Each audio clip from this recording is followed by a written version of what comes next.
How was yesterday's session? Did you guys both go? Yeah. Yeah. Yeah. Anything interesting happen? I got beaten. uh, yeah, I lost twice. Uh, Who'd you play against? the first game, there's a person who just started showing up within the last month or so, and she's pretty good. She's close to my level, so. Oh, cool. Cool. Maybe it'll convince my fiance to go because she's like kind of scared because there's no girls. All right. Well, welcome to Starpoint, the show about Go for Go fans away from the board. We got Sean and Tin today. Say hi, guys. Hey. Wait. Actually, Hello, Sean, hello. say hi. Everyone recognize your voice. So, Hello. and the one, yeah, and then Tin Hey, is, Sean. How are you doing? and that's I'm doing Tin. good. Hi, everybody. All right, so we are talking about why we play Go today. Sure. I think it's a very interesting question that Sean suggested, and I want to just open by asking Sean, what do you think why we play Go? There's a lot of reasons to play Go. I mean, a big thing is just the game seems fascinating. You know, like there's something about it. When you look at it, when you look at the board, there's the black stones, the white stones, and it's just, you want to stare at it for a while, even if you don't know what's going on. It just, there's something, there's something going on, and you want to like look at it Yeah. and understand it. It's kind of enchanting. I was gonna say you get caught up in a trance-like state. You just stare at the board for hours, and I don't know. Yeah, that's I think that's always what like really cool. Yeah. Frank Lance said in the surrounding game documentary. He said that it was like hypnotic, and I think Really? yeah. Oh. So I feel like I guess you're referring to kind of like the innate beauty of just the patterns and the stuff, like the stones on the board, right? Like I think that's, I don't know. I feel like I don't know what other people see when they see the Go board. When I see it, when we see it, I think as players we see this like crazy beauty, even when we don't know what's going on. But I feel like I don't know. I kind of feel like when someone walks by randomly, I'm curious like what they feel like that game looks like to them, you know? Do you guys remember a time when you were looking at the board and you didn't know what the game was? Yeah, I can remember that. That was not too long ago, actually. I didn't start playing Go until like 2015, 2016. So I didn't know about the game before. I saw a glimpse of it, but I remember, and this is how I actually got into Go, was I was watching a film starring Russell Crowe called A Beautiful Mind. Fantastic movie. Yes. And there's a scene where I think they were sitting at, I think the university was either Stanford or Cambridge or some Ivy League school, and the main cast was sitting down in the courtyard playing Go, and one of the main friends of Russell Crowe character, I think he was playing John Nash. No, Russell Crowe is John Nash. Russell Crowe is John Nash, yes. Challenged him to a game, and then I just saw it in the film, and I thought it was like such an interesting game, and it's like, wow, it's so sophisticated. I mean, people in Cambridge plays this, and I was just like awed by this game that I have only seen like once or twice in my life prior to that, and Really? I just that's how I saw it when I didn't know anything about it. So I was just in awe of what it is. So you saw curious. that? Yeah, you saw that movie like around COVID time then? No, prior. It was Prior. way before COVID, because I think Beautiful Mind came out in early 2010 or something like that. Yeah, I don't know. I watched it way do you know? later. I don't know. Yeah, let me Google it. Let's see. Beautiful Mind. beautiful mind. 2001 film. That's another It's a movie. 2001 film. That's Wow. Yeah. Bruce Almighty. Yep. That's Yeah, you it's know, really it's so old. funny. That's how I actually remember how to spell beautiful. I have to do It's that. actually a good that mnemonic accent, device. you know. Yeah. I watched that scene on YouTube like over and over and over again because they Oh, yeah? filmed it very well. But have you watched it after learning Go? Okay, so here's the funny thing. I thought that the film directors of that movie didn't know what Go was, and when I in my memory I saw it as being big blocks of colors, you know. And if you don't know what Go is, then you're just gonna set stones randomly, and you'll have an idea that there should be black stones everywhere, white stones everywhere, in like little territories. And so when I was watching Go, not watching Go, when I was watching that film again, I had in my mind that the directors didn't know anything. And so when you look at the board, it's like complete crap. Like no one would ever look at the board like this. I went back and rewatched it, and I was put in my place because I looked at the board and it was perfectly set up. It was like an actual game that you can see happening. All right. So Wait, Sean, have you seen it?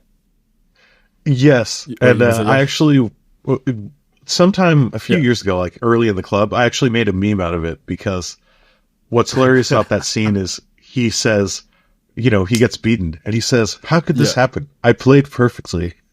Yeah, it's very silly. Nobody plays Go perfectly. You know, AIs don't play Go perfectly, so it's kind of hilarious that he said that. Okay, Tins, your point about it being perfectly set up, I'm gonna have to contest that a little bit because although okay, so I would say, like I said in my mind, I thought it was like just rectangles. Oh, you thought it was like on random. the board. Like it was completely random. So when I actually saw it looks like a game of Go, right?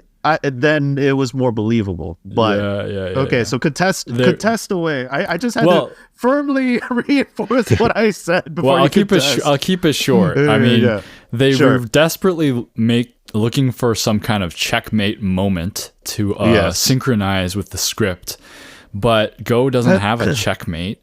What has the closest thing in Go is a big capture, and so what they did was when he makes his like final like statement to John Nash, kind of dominating him with his wit, he captures like 20 stones.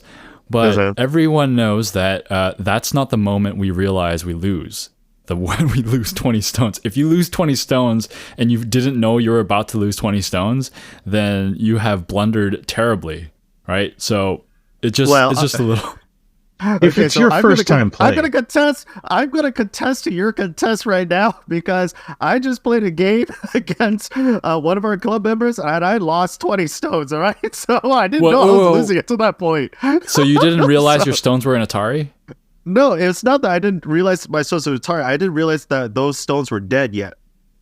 Right, but what I'm saying is that Atari just yet. Yeah. But what I'm saying is that John Nash didn't even realize he was losing until the capturing stone was put down. You know what I mean? Oh, okay. And Sean, I heard what you said. You said it was like it could be your first time playing. If it was his first time playing, then yeah, like I guess no, that's definitely something that happens.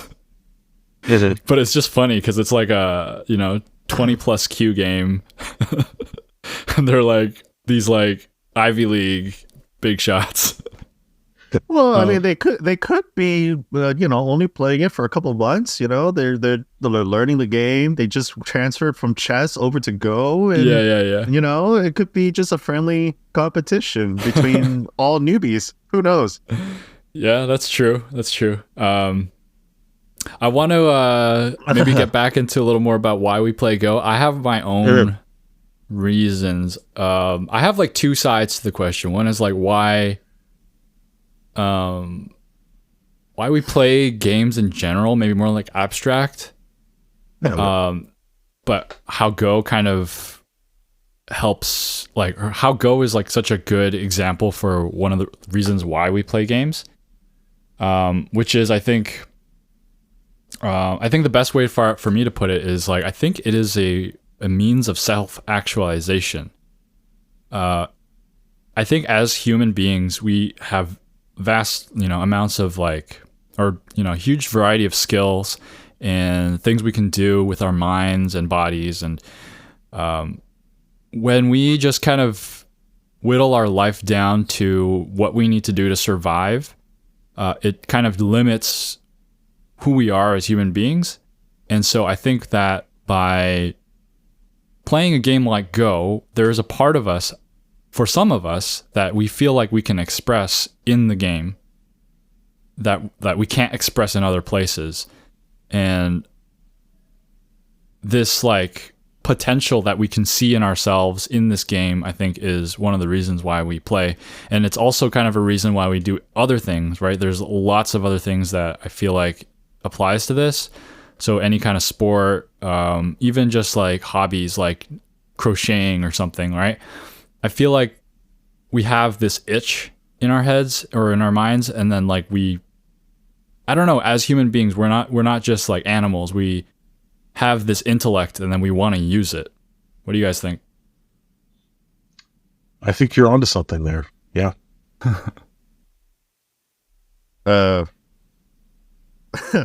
I'm gonna play somewhat devil's advocate at this point, just because when I play games, no. It's not that you did it for me, but because you asked me why I play games on a more general sense, and it's more so that I'm trying just to either dumb my brain down and just escape, by overthinking, and just like be in a place where, like if I'm playing a video game, for instance, I'm just gonna go out and just play a game that I already know how to play, and just kind of like turn off my brain and just go through the motions. And so, it doesn't really apply to Go. Go's a different sense, I would say. So I think it really puts you, or it's really in the moment of what you're feeling like you want to do. But generally, when I'm playing, I'm trying to escape from my realities at the moment. Yeah, that's a good point, actually. I think there's a distinction between like the different mindsets of playing, right? I've been playing some indie games lately, one called Inscription and one called Void Stranger. And they're like, they both have some level of like thinking and puzzle aspects to it. And I realized that when I'm playing these games, I don't treat it like I play Go. I just kind of like, I don't think about anything, and I just want to like, make all these mistakes and just play for fun, and just like, I don't care about making the most optimal moves, and I just like kind of try things. Well, I think go ahead. Yeah, I think what they do have an overlap in is that we love to get immersed into that world, right? Whenever we're playing Inscription, for instance, or Skyrim or StarCraft or something, we're immersed into that world where we can either turn off or try to kind of improve, if you want to go towards the more go aspect of it. So, and I know some friends of mine who plays Go elsewhere, and they literally are just playing just for the fun of playing Go, because they just love playing the game. They don't really care to improve or anything. And so I think there's also a joy in just being able to enjoy the game itself. What level do they play at, just out of curiosity? Just like low single, not low single digits queue. So what I mean low, I mean like that's always towards the double digits. Yeah. So they're roughly around between 7 to 9 Q, if I'm being honest here. That's a good spot for having fun, honestly. Yeah, it's just they're just having a good time and having company and just enjoying. So the original question, why we play game, I think it's so personal, and it's, I don't know, Sean, what do you think? Am I just talking right here? So it's definitely personal, and I'm growing more and more towards what you're saying, where I kind of just I'm less concerned about improvement, and I'm more just enjoying the game. And then for me personally, it's kind of getting to the point where actually hanging out with people, having the club, that's like primary basically now. Like that's why, that's what brings me to the game. I mean, the game is cool, and it does, it can be immersive. The better you get at it, it's almost like the more immersive it is, because you could just look at someone's game. You could watch other people play, and you're just drawn in because you look at some situation on the board and you're like, whoa, I want to think about that for a while because look what's going on there, you know? But yeah, for me, it's becoming primary that it's just an opportunity to hang out with this group of people. Yeah, I'm jealous. What? Or because you guys have this awesome club to go to every week, and I unfortunately can't quite make You're it. part of the club. What are you talking about? I mean, I guess like I've gone 3 times, so Yeah. but We love having you there. Oh, thanks. One thing I noticed was how when you guys watch each other play, and I also like did that, and I was watching. It's actually so much more interesting than watching like a random person online play or something like that. Like you get so much more invested for some reason, and I really liked that.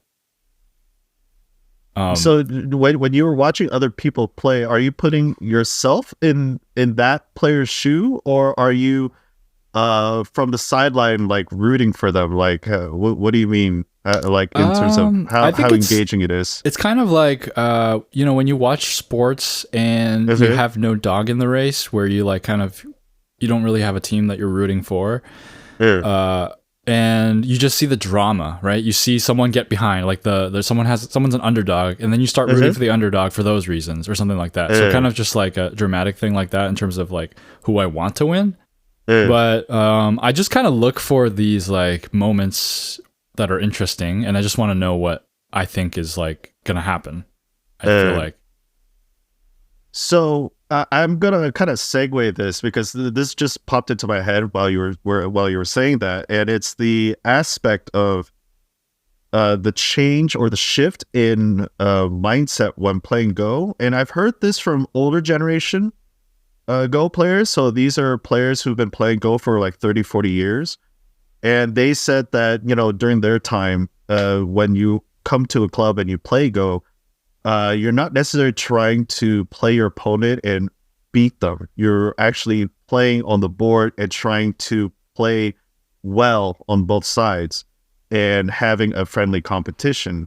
But do you feel like nowadays with the introduction to different styles of play or just online playing that we've kind of veered from that and we go towards more of trying to annihilate our opponent in that aspect? What do you think? I can't say whether that's like a modern issue or not, or rather more of a personal issue. I honestly know, but based on my own behavior, that I am playing to win. When I'm like hoping for a mistake, for example, that's like obviously me wanting to win rather than like play some kind of beautiful, perfect game. And then this kind of goes back because in the Master, the book, there's this book that I read about Honimbo Shusai, and I forget who they were referring to, but there was like one old master who would meditate before playing each game, and someone asked him what he was doing, and he said, "I'm ridding myself of the desire to win." So obviously it's like a challenge that kind of stands the test of time, where we as human beings, we have this innate want to win, and that desire can maybe make the Go game not as good. Because I think that in the AlphaGo documentary, they said that Lee Sedol doesn't play to win anymore, but more so plays to find an artistic path in the game or something like that. And yes, I'm thinking it's just intriguing to hear that one of the top players would play like that, right? Like they're no longer playing to win or lose. They're just playing to see how far they can take game. And I think that's what's really fascinating about how the change in mindset plays a role over the years. So I think that maybe what he was saying was obviously he still cares about winning. Like he can't just play like fancy moves and then lose and be like, my game was prettier than yours.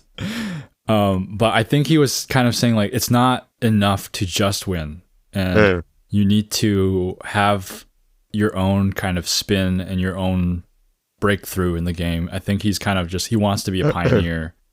That's probably why he stopped playing, because he can't be a pioneer when the AI overlords have already established their dominance. Well, I think he's a pioneer now because he's the only one out of, I think, 300 something games of AlphaGo. He's the only one that's ever managed to beat AlphaGo. That's official against AlphaGo. Well, it's kind of not fair because it's gotten stronger after him. But yeah, well, but yes, that was an amazing feat. It's legendary. Okay, wait, I want to. Yeah, it is legendary. So Sean, actually, the friend like kind of companionship aspect of the game. Can you imagine yourself doing something besides Go then? Like, let's say we have the same group of people and you guys all decided to change the game or change whatever you guys are gathered for. Does that take something away from you, or how does that feel? Like, let's say you guys all wanted to, I don't know, maybe not chess, but like you guys became a board game club. Yeah, we did have a discussion about trying to play bridge one time. I think bridge, I didn't get deep enough into learning bridge, but maybe it's just not like a cool enough game. It seemed like after we dug into it, we decided we weren't really into that idea. I think, hypothetically, now that we have a group of people, we could do other things. I don't know how well it would work. The game really plays a uniting factor, and a critical part of it is getting the people there in the first place, right? I mean, almost part of why I went looking for a Go club is because there's going to be a type of person there, right? There's various clubs and meetups where I could go meet people, but like meeting Go players seemed like an interesting thing, and I think it turned out to be right. It's kind of my people in a way. Oh, cool! I like that. And we're also in discussion of doing table tennis or ping pong. So yes. Oh, that's great. What about pickleball? Maybe. But right now we have a member who's like really into ping pong, and I've always wanted to learn ping pong, so that's why. Table tennis, it's hard. Like I used to actually play every week with my buddies, because they I never got any good, but they had like a rec room with a nice. Okay, I like your answer, Sean. Like I feel like that is another like insight into the why we play. If you look at the types of people who play, you kind of see like what may be the reason why all these people are playing and what they have in common. Tim, what do you think? What do you think they have in common?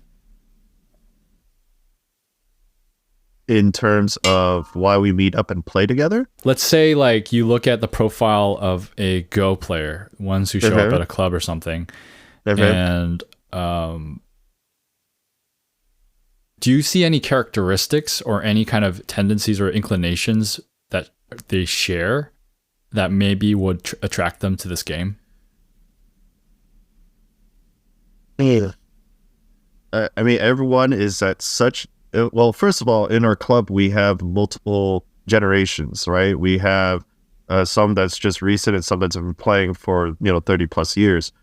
But if we're going to overlap everybody, I think the thing that we really admire about the game itself that brings us together is the fact that, one, there's an aspect of trying to improve in the game and just try to push yourself to that limit and maybe get past that, as well as the self-actualization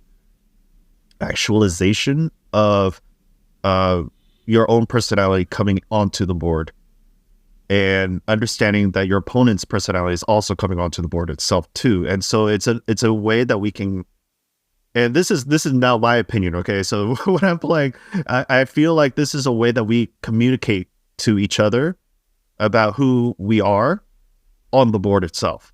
And so, like we've talked about this in the past, where Sean and myself, we would play, and I would understand who Sean was on the board because of his play style, and then Sean would understand that I'm a very hyperactive, aggressive person, so my fighting style comes out, and it's just, I guess it's more of like a non-verbal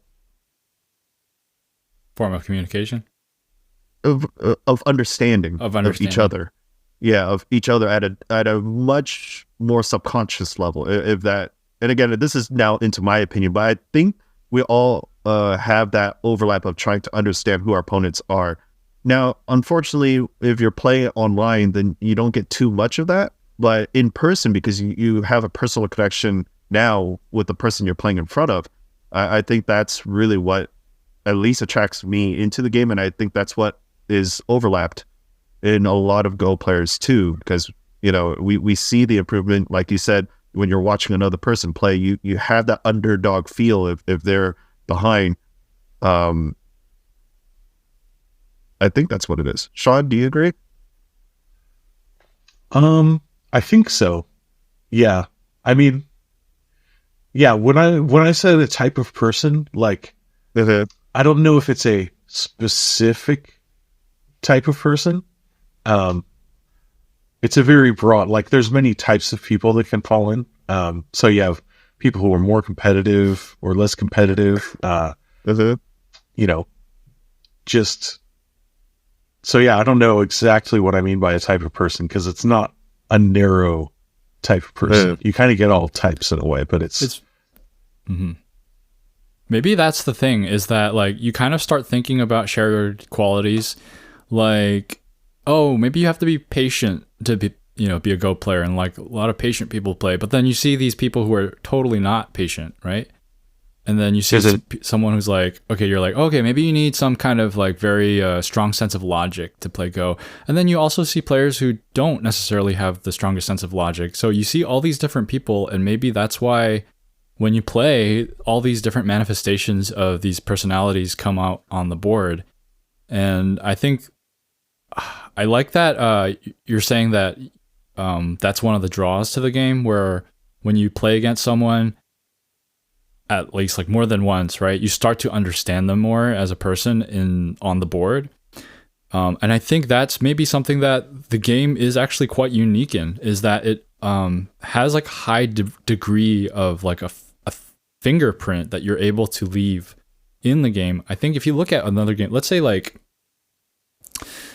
you look at a game like Pong, I don't know, just a super simple game, and you have like all these people playing this game, and of course you're going to see different styles. You're going to see someone who moves the racket like in a very jittery way, maybe someone who like kind of very methodical and only moves the amount they need to. I don't know, just very small variations in this, but the amount of variation between the styles of these players will not be nearly as great as in something like Go. And I think you can kind of extrapolate that to like, games in between Pong and Go, right? Because Pong is super, super simple. But if you go into, I don't know, like League of Legends, for example, like I feel like, yes, there's going to be a lot more style difference than Pong. But I don't know. I feel like I could argue that Go has such a blank slate that you really can't hide in the game. Like you can't just do what's normal and just like pretend like you're everybody else. You have to like make some decisions. And by doing that, the other person kind of sees you and says like, oh, okay, this person, is a little unsure of himself because I can see the way he's playing, or this person has a very like fixated personality. And I think that does make the game quite interesting. Although I think there's some debate when I talk to some people about style, that as you go stronger, your style is supposed to not be there anymore because you're just playing like a good game of Go. Although I don't know if that's entirely true, because you see the top players, like the top professionals, and they still talk about very distinct styles for these professionals. Like Chejong is like a super like attacking person. Although the top player in the world, Shin Jin-seo, they just kind of say he's AlphaGo, which kind of I don't know if that's a new style, but what are you guys' thoughts on that?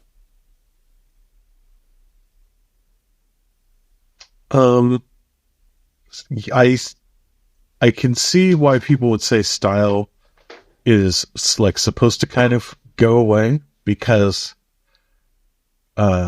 certainly like someone might have tendencies for influencer territory, attacking or not attacking, and it seems like as I get better, I find that all of those things might be, any of those things might be the optimal move right now, you know, and they're tools in the toolkit. So like you should learn all the styles in a way. So I don't, it's hard to say how it is for the pros, but at my level, I do feel the style kind of going away. Yeah, that's something that Takemiya said, although he's like one of the most iconic styles, the cosmic style. But he said about his own play that my style is that I have no style. Or was that Chochikun? I think I missed it. Do you guys know? I don't know. I have no idea. I recognize the phrase, but I don't know the difference. I think I remember now. It's Chochikun who said my style is that I have no style. I want someone looking at my game to feel like they don't know it's me or something like that. And Takemiya with the cosmic style said, I don't think I have a cosmic style. I think I just have a natural style, which is, they're both kind of vague descriptions, but it's interesting discussion nonetheless. Yeah, style is I think quite a big reason maybe we play Go. I know that when you play chess, you also have a style, but it's like even from the first move, I feel like you can see a glimmer of style in Go, like whether you play the 4-4 or the 3-4, which corner you play your move in.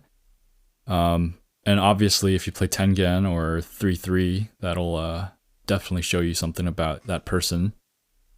I feel like it's a very interesting way to get to know someone, and I feel like what have you guys learned about people? And has it told you about their like person outside of the Go board? So Sean, the question is, what have you learned about me? I mean, it can be hard to say because I've also learned things about you off the board. Oh yeah, that's true. Okay, never mind. So don't use me as an example. I only brought myself up because I think we have the longest record of playing against each other. Is it? So do you guys in keep the club, any kind of score?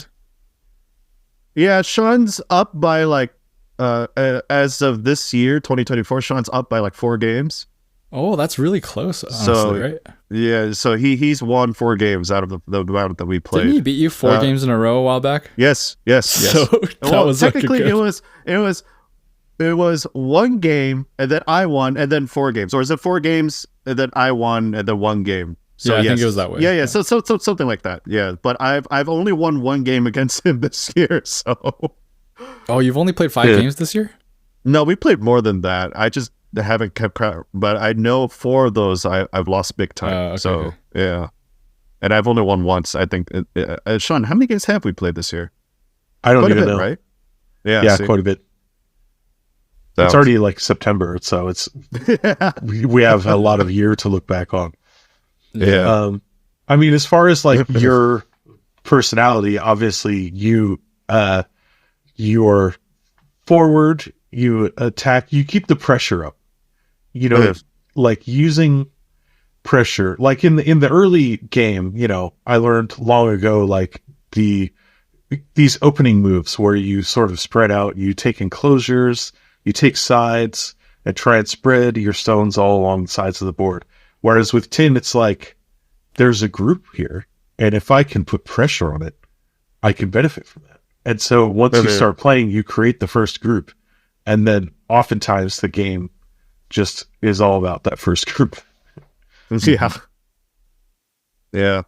But do you think that says something about him, like that you wouldn't know if you hadn't played Go with him? Maybe. Yeah, certainly. How do I put it? Like taking... Just be as brutally honest as you can. Like seizing this moment, like getting after it like right now, Yeah. It's a sprint, not a marathon. Is it kind of attitude, right? Yes. Yeah. Okay, so he likes this. Tin likes it fast and furious. Mm-hmm. Like if we're doing this now, we have the motivation right now, like better get after it, Yes. Well, you had the motivation. Go after it now until you get burnt out, and then you kind of just hide in a corner. Yeah. You know what's another interesting thing about like your personality showing through playing the game of Go is that it's not just the board, but all the little things outside of the board, like how you put down your stones, how you deal with loss, and like whether you're expressive during the game. You guys like when you play each other, I mean, it's a club environment. Do you just kind of openly talk about your strategies at all, or is there part of it that you still keep hidden during the game until later? How does that work? Yeah. I'd say it kind of depends on the game. Yeah. For the most part, I'm willing to chat about the game. I mean, another, more personal thing about me is that I kind of like I'm pretty good about not worrying about winning and losing. Sometimes I get caught up in winning and losing, but oftentimes I'm almost just like having a nice time, and I'm okay with losing, especially because I'll show up, and if a good player shows up, like that's a great opportunity to learn, and so I'll just go get defeated by them. And so so that means like if I want to chat about my strategy, I'll just go ahead and chat about it, because oh well, maybe I'm giving them ideas, but it is what it is. I think that's a great thing about club play is that you're able to be casual about it. You're able to talk about your game and see the invisible stuff that you normally don't get to see when you're playing a game a little more seriously, or even online at all, right? Because you don't really chat with your opponent during the game. And I feel like it's a useful like activity because even when you're the stronger player and your opponent makes moves that shouldn't be made, you may not fully understand why they're making those moves. You understand that they don't understand something, but getting to look at those thoughts, I feel like it's a very valuable experience.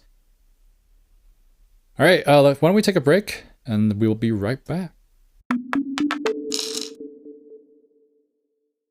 All right, I think we had a very interesting discussion that meandered in a lot of places. Like we started with why we play Go, and then it just kind of went into a lot of other things like style and personality and stuff like that, which is, I feel like that's really, it really like kind of got to the heart of, I think, why we play Go as well.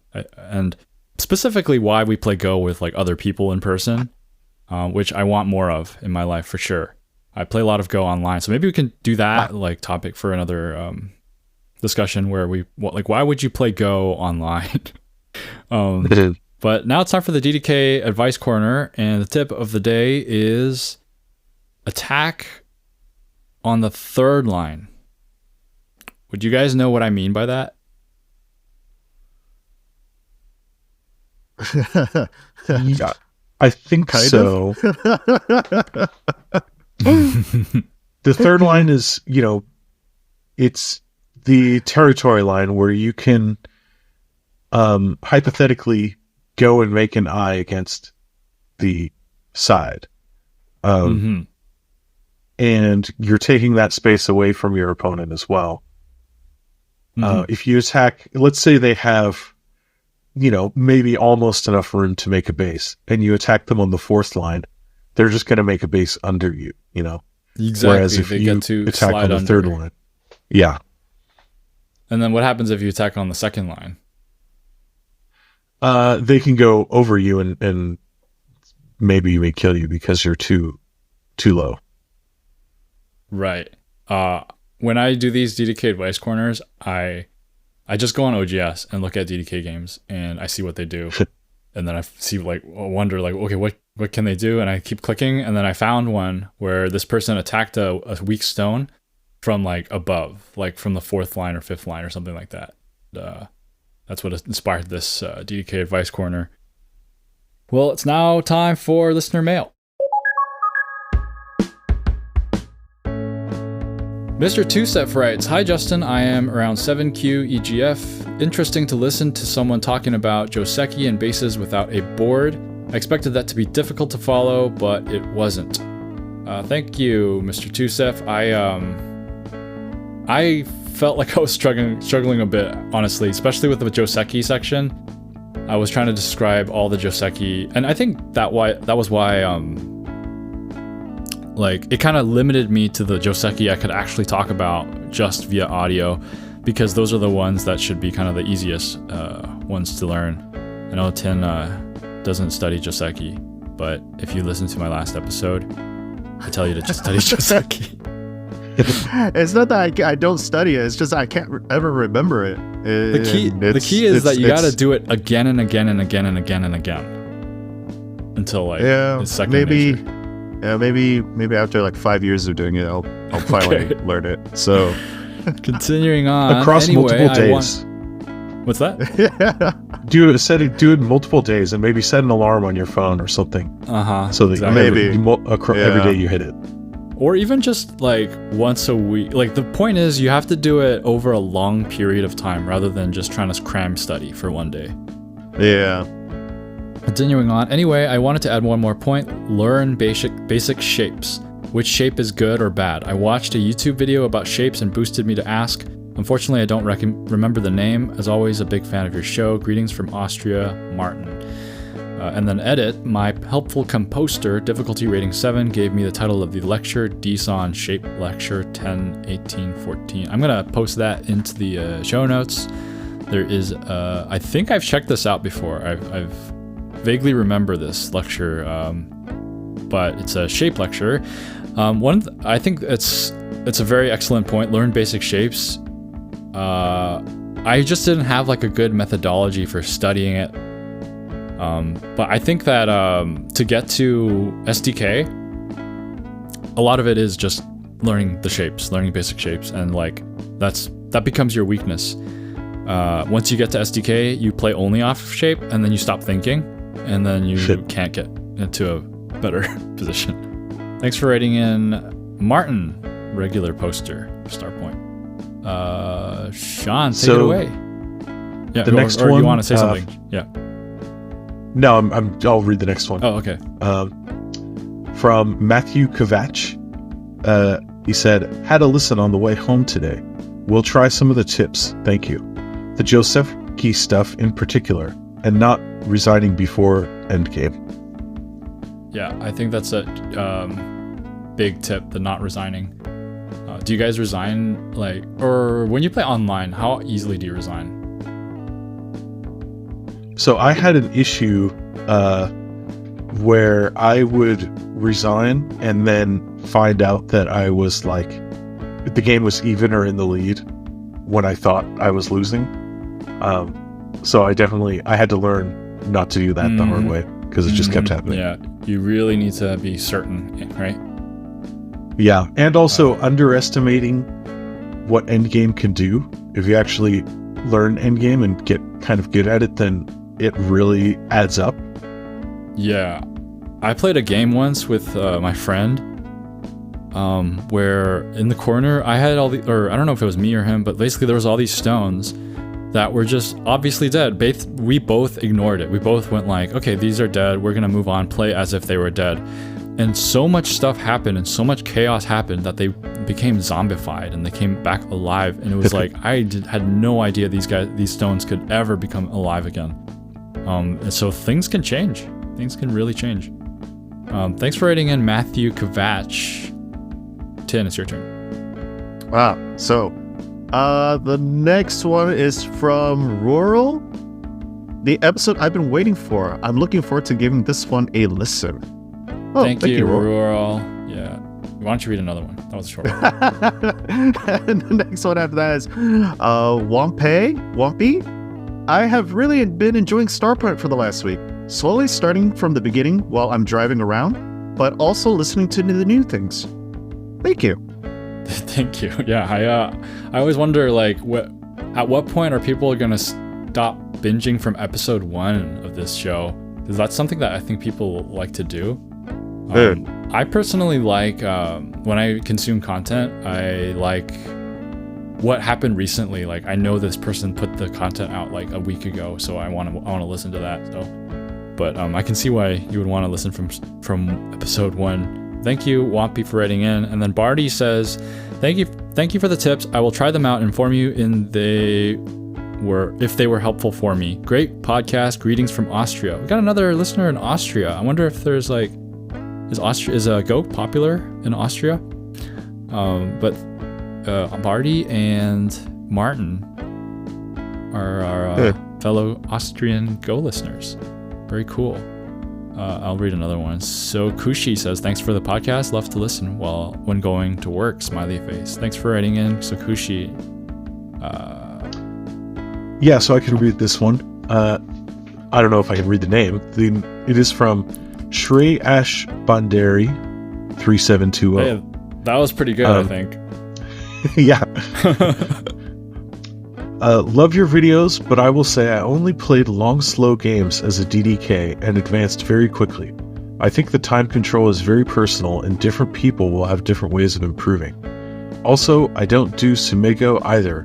I have 3D on Fox at the moment. I've mostly improved with understanding the game and fundamental ways of thinking, of how should I approach different positions. If I were to boil things down, the single advice I would give is play away from strength. You want to play in a way that makes you as strong as possible, as fast as possible, while not helping your opponent become stronger, and preferably keeping them weak. Wow. I've never heard anyone emphasize play away from strength. That's a common... You guys know that one, right? Is it? Yeah.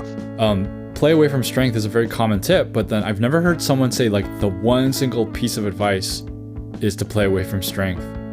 And I'm going to take that seriously because I feel like maybe I'm being, like, I probably do play, like, near strength too often. I get caught up in a certain sequence and I don't like to play away from it. So I'm going to try to emphasize, I'm going to highlight that in my notes. Okay. Thanks, Shrey Ash Bandari 3720 for writing in. 10. And I'm guessing I'm reading this one. So this is from Farron 6955. That game with Shinjinso, I'm not Korean, so Shinjinso versus Lee Chang-ho. Going from 3 hours per placement and 3 triple co, I think that's what it means, to a new game in flash mode. The mental whiplash must have been strong. Take care. Thanks for writing in, friend. Do you guys know what they're referring to? Nope. Yeah. Did you talk about it on the last episode, I think? So what happened for Tin is they Lee Chang-ho and Shin Jin-seo were playing, and they were like all the way near the end of the game, and they got a triple co, causing a draw. Wow. And then what they had to do was they had to start a new game with the remaining time they had left. What? Wow. And then it was like Lee Chang-ho had like 3 periods of Byoyomi, Shin Jin-seo had like 1 period of Byoyomi, or no, the other way around. Lee Chang-ho had like the 1 period of Byoyomi. So they just had to play like basically like it wasn't like the fastest game in the world because they still had like a minute period of Byoyomi. But that's what mental whiplash here was that just Wow. like going from this very slow, methodic game to like, oh, okay, it's time to just Sudden death it. Oh, wow. exactly. Yeah, that's crazy, huh? That's crazy. Thanks for writing in. PLRC4 not 593 writes, main reason to not surrender as DDK and SDK is because your opponent can blunder a large group or play poorly strategically and lose an already won game. I won a lot of games because of that. This rule applies to either chess and Go. Thanks for writing in, PLRC. I mean, I think that's just what we talked about, where Was it? a huge thing, landslide. Now, to be fair, there are games where like nothing can happen. Like there are those games. Like the capture's already been made. It's like a quarter of the board, and there's like I think those games do happen, but I would just like, if you're not sure, don't surrender, right? Yeah. Thanks for writing in again, BLRC. Time for another challenging name pronunciation.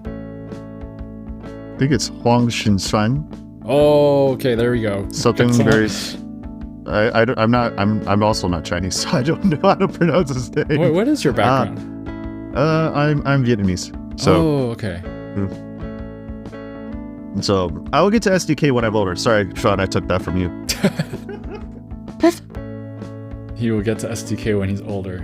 I don't know if that's the mindset that will get you to SDK. But Oh, maybe. I mean, from the comment, he sounds like a very young, or this person sounds like a very young. I didn't think about that. I always think Player. everyone's the same age as me. So I'm like, I'm already older, so Hello. Can you hear me? yeah. Yes. Or did you bounce? Like, Yeah, I think it was my browser. oh, okay. Well, we are on DJ74033 if you want to read that one. Yeah, I can read that one. Enjoyed the podcast. This is from DJ74033. Enjoyed the podcast. A part of it made me wonder the following. You mentioned that you had notes that you went back to after 3 months.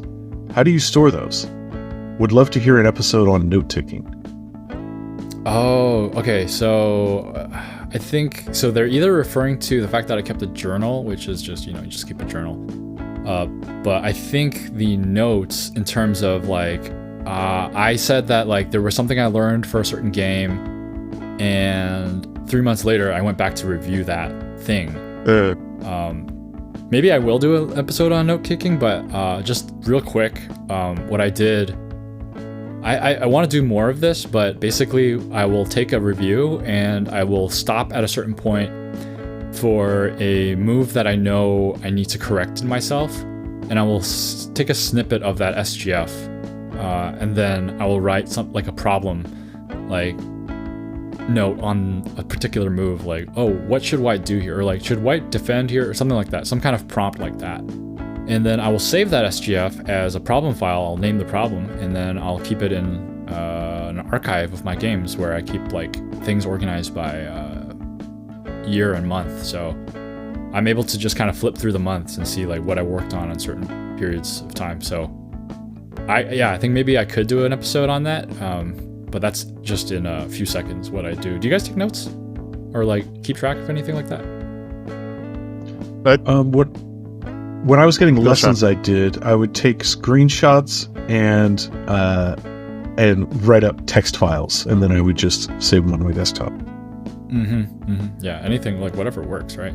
What about you? yeah, I would typically take voice recordings. So I would actually talk about it on like my iPhone here. I'll hit record and I'll just talk about what I saw was weakness and refer back to that. Yeah. The great thing about voice recordings is that it's so easy to take the voice recording. The thing that sucks about it is going back to listen, because you have to like skip through the file and stuff. Like you can't see it right away, right? Yeah. Yeah. Well, I take really like just main idea voice recording. So that's how I kind of work around it. So that's it. Yeah. Cool. Okay. Yeah. I kind of want to do a note-taking episode now. Thanks for writing in, DJ. And then finally, Sadaharu writes, I think The steps to get to Dawn level are pretty much the same, just a bit more intense, smiley face. Alrighty, well, I guess that's... I mean, what else could I have expected as an answer for I asked the people how I should get to Dawn level after telling them how they should get to SDK. And I guess I gotta be more intense. I gotta be more intense. But maybe I'll just keep doing what I'm doing then. Who knows? Are you guys trying to get to Dawn level, or are you just like kind of just ready to chill here? For the time I feel being, like it's... Someone just recently asked us this, didn't they, Sean? I feel like this is like a deja vu question here. we kind of talked about it In the club, right? in the club. Yeah. I mean, for me, I'm just kind of chilling for the time being. I did set a lifetime goal of being 1 Dawn AGA, and now that I'm like a low SDK, that seems like not hard at all. So, but yeah, I'm not in a rush to that. The goal gets like more realistic as you climb, huh? Is it? Yeah. Yeah, Alright. I'm also trying to get to Dawn, so just to finishing off the question. So, yep. Yeah, I my goal is 1 Dawn, but then once I got a little closer, I'm like, let's shoot for 2 or 4 Dawn. Sure. All right, the question of the week this week is, why do you play Go? Were they the same reasons as, oh, I heard a crow? I think I heard Sorry. it too. I don't know if the listeners. Sorry, that's. I think it's on my end. I have a family of crows sitting outside. Yeah, my the window crows here. have been everywhere. Like, Yeah. I was at my fiance's house, and there was like a huge gang of crows. Yeah, Super, They're super off topic, but my other friend, they bought a crow effigy, like a hanging upside down crow. really. And, yeah, they hung it outside to get rid of the other crows, to scare them away, and they were freaking out. They had they were spiraling around it, and like having this like crow funeral. Oh my gosh, It's like kind of creepy, huh? that's like it's straight out of an Alfred Hitchcock movie. There. Yeah. Okay, enough about crows. Back to Go. Why do you why do you play Go? I want to know like whether you play for the social aspect, whether you're more of like an improvement person. Let me know in the comments of the YouTube video for this episode or the Reddit post, or you can email directly at starpointbaduk@gmail.com. That's starpointbaduk@gmail.com. If you're a YouTube listener, I would greatly appreciate a like and or subscribe, and if you're a podcast listener, a review and a rating would also help. A very special thank you to Jeffrey H., James B., and John M. for supporting Starpoint. Oh, you guys can't read the closing joke. Don't look at that. You have to listen to it. Why are there so few Go players?